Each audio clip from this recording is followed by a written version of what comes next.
Hey guys, it's Amy at Zoe Beck, and I'm going to do my weekly reading update for March 23rd, 2025. So Cooper is here, of course, already ready for me to go sit down on the couch. I've been really busy this morning with this Sunday morning. I went grocery shopping with my brother, and then I put away the last of the books that I had been tracking for my book inventory, which I have completed. So I think I'm going to do a little separate video for the outcome of the book inventory. I still have to do my audiobooks and ebooks. I want to do those as well, but that is a later project. I just want to do the physical books in my house, and wow, that was eye-opening. Anyway, so look for that video probably in a week or two, because things are just busy around here. This last week was not my best week of reading due to the fact that I was very stressed out and work was really busy. So I had to cover for the other location every day this last week, because the shop manager was on vacation, which is that was already planned and everything. It's not like I didn't know it was coming. It was a lot worse than I thought, because it was just tiring that I'd have to go to my location, do my stuff, go to the other location and drive that F-250. Yes, they still made me drive the F-250 all week, because there is no other vehicle for me to have right now. Ugh. Anyway, I hate that truck. Anyway, it's just so big. And then, and I drive, it's a half hour to and from, so half hour there, half hour back. And then I spend like 3 hours there every day. And then I come back and do my job. So it wasn't that I didn't get everything done, and it wasn't that I was so frazzled out of my mind. It was just that because of all going to there and then back, and then every time I had to do something on the computer, either emails or in the system, I had to remember which location I was at and which was for, and it was just a lot more complicated than if I'm just doing my stuff, which is my location, and it makes it a lot easier. So luckily I only made one mistake on which location I was at, and so I only had to delete one thing, but really I did really well. But I was so tired every time I got home from work. Monday and Tuesday I was just flat out exhausted, and I got home and I could not read anything. And Wednesday, Thursday, and Friday I was a little better, because by then I was caught up at the other location, and it was a long week. Let's just put it that way. So I did not read as much as I normally do. I just couldn't. My brain was like, no, you have to take a break after work. After work was just hours of me watching BookTube and just chilling out. I don't remember much of that. And my eating was really bad this week, because I just didn't feel like making anything. So that wasn't good either. But anyway, so hopefully going into this next week, everything will be back to, semi-normal. I'm still going to have to go 2 times a week to the other location, but it's only Tuesdays and Thursdays and not all week, every day. So I'm hoping that's going to work out for me. So other than that, I don't know if there's anything else. If there is, I can't think of it right now. It was a long week, and I'm glad it's done. Anyway, so let's talk about the books that I read, the ones I'm in the middle of, and what I think I'm going to read in the next week. So as I said, I only read a few books. A few of them were audio, because I was in the truck for quite a bit of time, and I didn't read when I got home, so I didn't do as much physical reading this week. But I did listen to Light My Fire by G.A. Aiken. This is book number 7 in the Dragonkin series. This series is getting really good, because I would say this fantasy romance, again, was written in the 2010s, and so it's a different kind of fantasy romance than what's really popular right now. This is about dragon shifters, and then in this fantasy world with these and then humans, and then there's couples in every book, but the world just keeps expanding, and the plots get a lot more intricate as we get deeper into the series. So we are at book 7, and I have 2 more novels, but I just need to go back and read the 3 novellas that are supposed to be prequels to the series, which I didn't know about until I did my book inventory and found them. So I need to go and read those next. Those will probably be what I I pick up next to get those 3 novellas out of the way, because there are characters that I've met in these books. I just don't know their love stories and how they got together and stuff. But these are just hilarious. As I said, J.A. Aiken is Shelley Lawrence, and they are just hilariously off the wall kind of crazy antics and people just being brutal. But there's also a lot of different kinds of people in here, and they're very crazy. I just love them. And again, the world is getting so, like, things are just building, and the way that this ends is like a cliffhanger. So I really wanted to go into book 8 right away, but I knew I have to go back and read those novellas to get those done, and they're all on my e-reader. So I will try to get to them in April. We'll see what happens. It just depends on how it goes, but I really want to keep up and finish this series this year. So again, as I said, I have 2 novels and 3 novellas left, and I'm really excited because again, this is a really fun fantasy romance, you know, an older one, but still I love J.A. Aiken, Shelley Lawrence, really a lot, like all of her books. So I'm almost to the end of everything that's been out. And again, I don't have another Shelley Lawrence book until the summer. The book that got postponed from last year is coming out this summer. So, but then I'll be caught up on everything. So I don't, as I said, I'm trying to get myself there, but I think I'll be running out of her stuff pretty soon. The audiobook was done by Morgan Hallett. So anyway, pretty good. I really enjoyed that. It was a nice, fun thing to listen to and from when I was in the car or in the truck for work. Then I finished this first, sorry. And then on Friday, okay, so I picked this up on a whim kind of thing. I saw it talked about, I don't know if I saw it on Goodreads or something. I don't remember where I saw it. And so I asked for it from my library before it came out. So I got the audiobook, which is read by the author. So this is Jane Austen's Bookshelf, a rare book collector's quest to find the women writers who shaped a legend, by Rebecca Romney. So the audiobook was done by her. She did a really fantastic job. The only thing I had to do is I had to actually slow it down, because I usually listen to stuff at about 2 times speed. But I had to drop it down to 1.75 because I couldn't understand her. So, you know, that was a little different. It's been a while since I had to speed something or turn it down, like not be as fast. But anyway, I did really enjoy the audiobook, but I was partway through this because I was listening to it in the truck on the way to to the other location, because I have a couple books that I have kind of put on hold that I didn't want to listen to, that I had also out from Libby. And then this one came through and I got like, well, let's just listen to this nonfiction. That'll be good. You know, and then I got partway through this because I started on Thursday, and I knew right away I needed to buy this book. So I went out, and this is not something I do very often, is go out and buy a book that I'm in the middle of, that I had to have a physical copy. So this again is a nonfiction about Jane Austen's, the women writers who came before Jane Austen or wrote during her time, that were her favorites, or that we know she talked about in her letters. Some of them weren't her favorites, but they were talked about in her letters or in her books like Northanger Abbey. And this book is not really about Jane Austen. This is really, I think it's 6 women. I don't know, my brain I just forgot.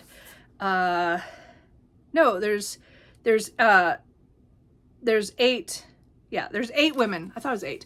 So there's 8 women writers in the late 1700s into the early 1800s, and it's talking about their lives and their works. Now, they're not full biographies, like everything about their lives or, you know, every little detail, but it was really pretty. They were extensive enough, and it talked about certain novels. There is a couple that she kind of spoils a little bit, but again, they're classics. So some of them I knew.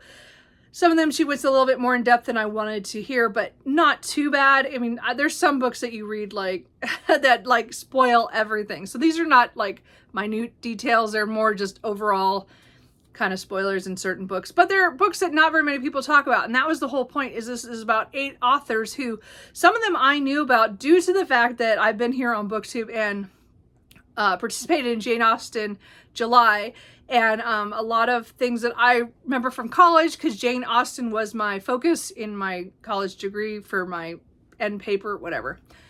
Let's not talk about that point. Is that like know about a lot of these authors, and I have many of their books on my shelf. There's a few of them now I want to collect, but I needed a physical copy because this is a book I'm going to go back.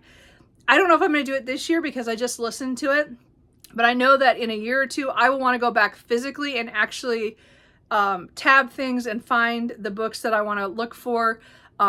This does have, you know, has pretty good notes and talks about what the authors wrote and during those periods, and it was just really a really good nonfiction. I would really highly recommend this book. Again, for me, it was a 5-star read. It was just so much information that I wanted to know about those authors, those other authors. And again, it is related to Jane Austen, and sometimes a little thing is thrown in about one of her books or about her, but really this book is about these 8 authors who are almost forgotten about because the canon is really male heavy, and they focus on a few female writers in that time period. And they think there's no great writers before Jane Austen, and it's not true. I mean, they're different writers. They wrote different things, and some of them got a really bad rap for bad reasons, and mostly because they're female and they were writers and stuff. I was just get it frustrates you because of the time period on what they had to deal with. And it was a really fascinating book. So I totally recommend this if you're looking for a nonfiction about some women writers from the late 1700s, early 1800s, who had, at least we think, all of them were mentioned by Jane Austen in her letters or in her books. And some of them you could see that she was influenced by, and others she had talked about, so we knew that she liked them. I really, really enjoyed this. Anyway, so as I said, I don't normally go out and just buy a hardback of this book. Like, I should have waited for paperback, but I just couldn't. Like, I was in the middle of this and I needed a physical copy. So I can't wait to revisit this. I mean, as I said, I'm going to give it a little time. And then maybe later this year or next year, I will reread it physically, like really slowly, and make more. I want to make notes. This is not like annotation. Like, I don't know if I want to write in it, but I definitely want to tab up certain things so that because I was listening to it and I was like, oh, I wish I had a physical book to tab it. And of course I was driving in the truck, so I really couldn't really do that anyway, even after I got the book that night. As I said, I started it on Thursday and finished it on Friday. It was so good. And as I said, I really enjoyed it. And I did have $15 in reward points from Barnes & Noble. So I paid only $12 for the book. So I'm not too mad that I bought a hardback. I didn't pay too much for it. And I already read it. So technically it's not on my TBR anymore because I just read it. I did really, really enjoy that. Highly recommend. And then all week I was reading The Village of 8 Graves by Shinichi Yokomizo, this is the 4th book in the Detective Kosuke Kindaichi mystery series. So again, I have read The Hunjin Murders and Death on Gokumu Island. This was the 3rd one, I think it's the Black Cat Mystery Cafe, or I don't know, the Black Cat Cafe. It's coming out later this year. Technically that one was number 3, and then this is number 4. So I'm reading them in more publication order, even though this wasn't published. The third, I don't know why they're throwing them out of order. Just start and just go through them. Anyway, point is that this is the 3rd one that was published, but it's the 4th one technically in the series because number 3 hasn't come out yet. Anyway, I really, really enjoyed this one. It's not as good to me as Death on Gokumu Island. I would put it kind of on the same as the Hanjin Murders, but this is a different. So this is following a young man who his beginning is just a horrible prologue to the story, and some really bad things happened when he was a child, so he does not know that. And now it's 26 years later. He's 28 years old, and he gets notification that he might be the heir to this fortune in this small little town called the Village of 8 Graves, where a massacre of some 8 samurai were a couple hundred years before, and there's this curse. And his family, his alleged father was, well, how do you say that? He was, well, no, I guess he got away. His father killed a lot of people in town and then got away, and they don't know what happened to him. And so now this is 26 years later, and they have decided they're looking for the heirs because his other children are weak and not expected to live very long. So they're looking for new, to bring his youngest child into the for the inheritance. And it just kind of goes, and then as soon as he is contacted, it all just kind of, mysteriously things start to happen, and people are looking for him, and he goes there, and people hate him without even knowing, just because he's related to the family, because there's bad things that happened many years before. Anyway, this book, as I said, I'm not explaining this very well, but it's a really great mystery on this man's, finding out his inheritance, but there's all this back stuff that he doesn't know because it was such a traumatic or horrible stuff that happened when he was a child that he does not, or even before he was born, that he doesn't know a lot about. And then this had great scenery because it's kind of in this mountainous area that has a lot of caves. And so there's this whole cave system, and there's treasure from these samurai that was never found. And there's all these mysteries, and then there's people starting to die.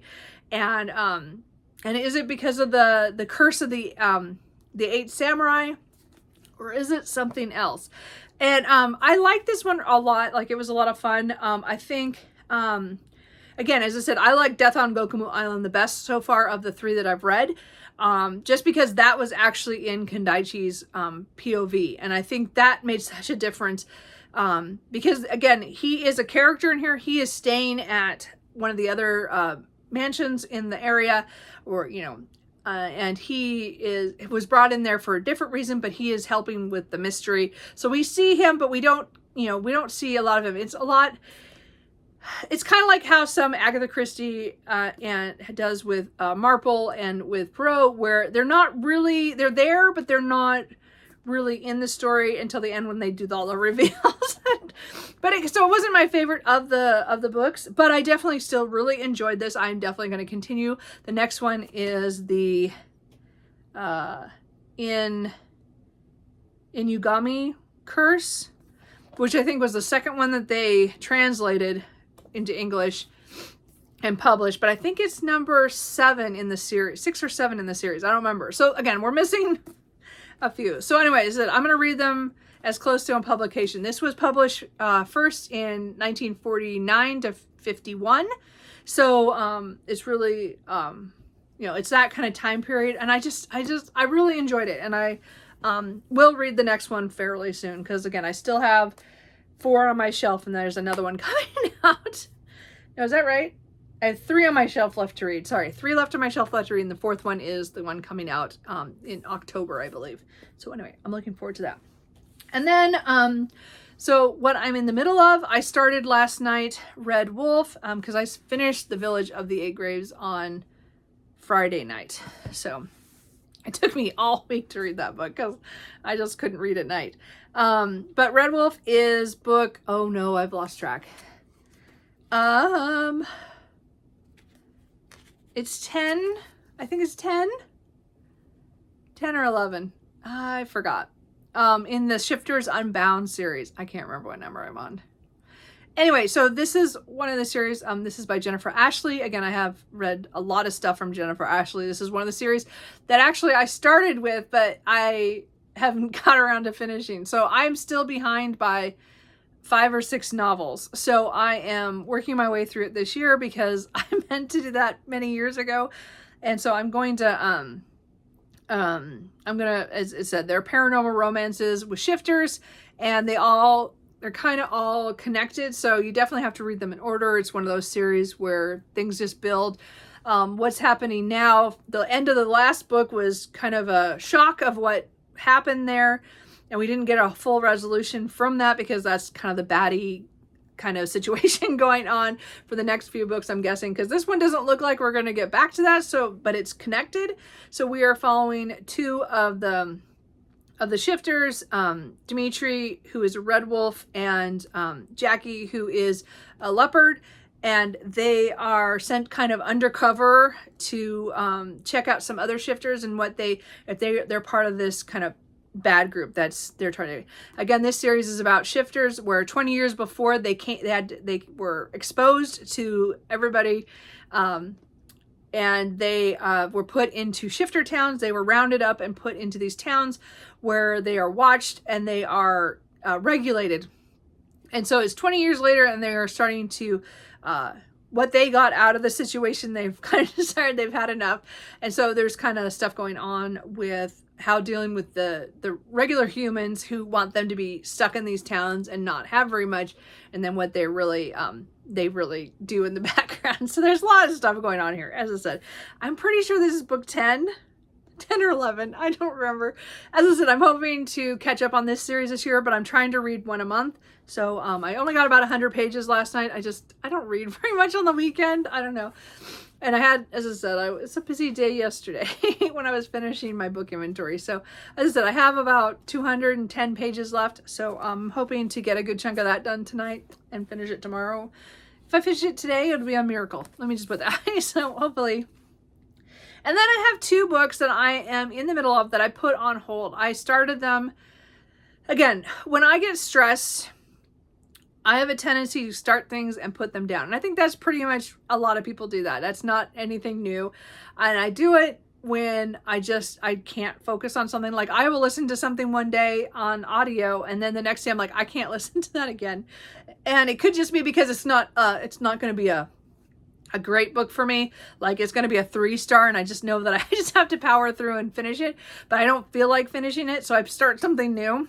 That's kind of what happened this week. So the first one is Under a Vampire Moon by Lynsay Sands. This is the 16, I think, in the Argano Vampire. Sorry, I forgot to write down my where I'm at on these series. Anyway, it does have a step back, but it's just a moon on water. Anyway, this one is again, it's going to be not one of my favorites due to the premise. I did talk about this. Did I talk about this last week? I feel like I did, and then I just didn't get back to it. So this is following Caroline, who is going through a divorce.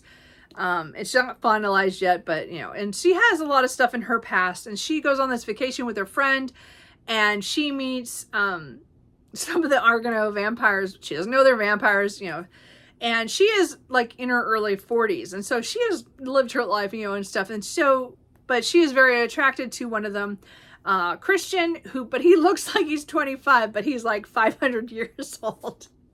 So there's this thing. And so at first I liked, as I said, the part where she liked that his cousin asked her to get them to come, because they think they're mates. He thinks, due to the way that these books work, that she is his mate. His cousin lies to her and says that he is gay, and that she wants him to kind of fake date with, wants her to fake date with him so that his family doesn't know that.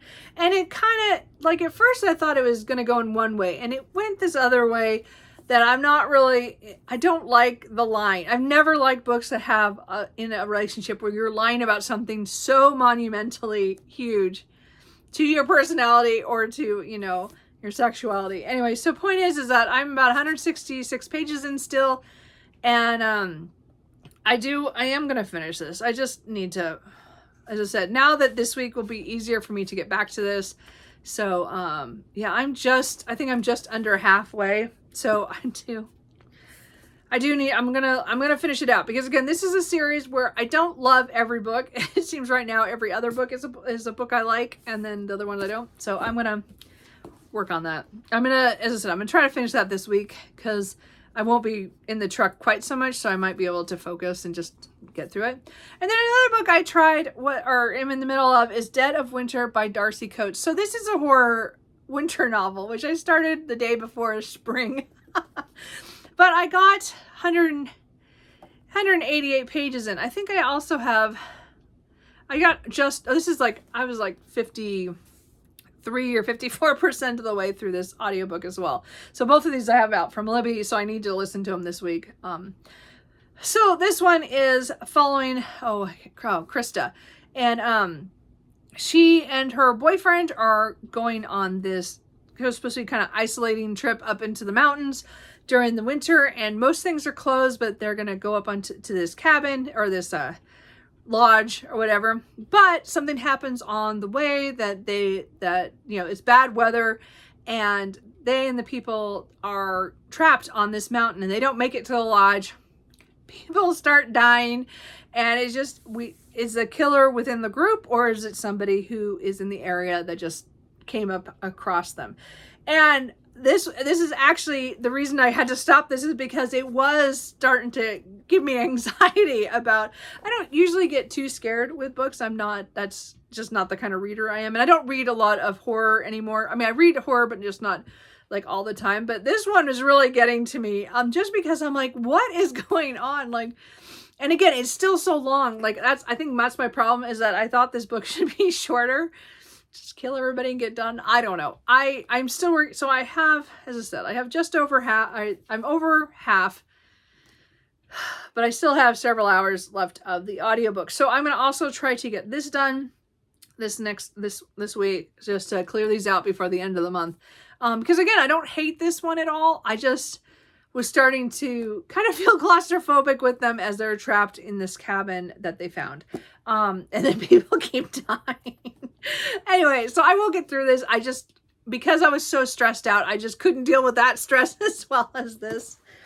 But I will finish those this week. So that's audiobook. I do have a couple more from the library that have come in. So we'll see if I get to those this week or into the next month.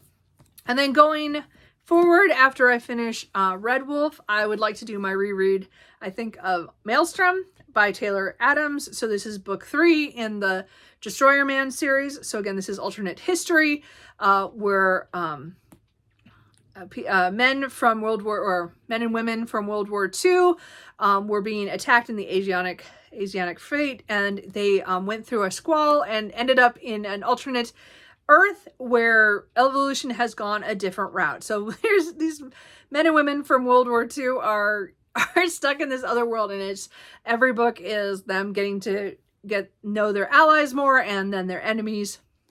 And the last, again, I have reread these first 3 books many, many times. So this is the time I'm going to get past and get into the other books. But this is still a reread.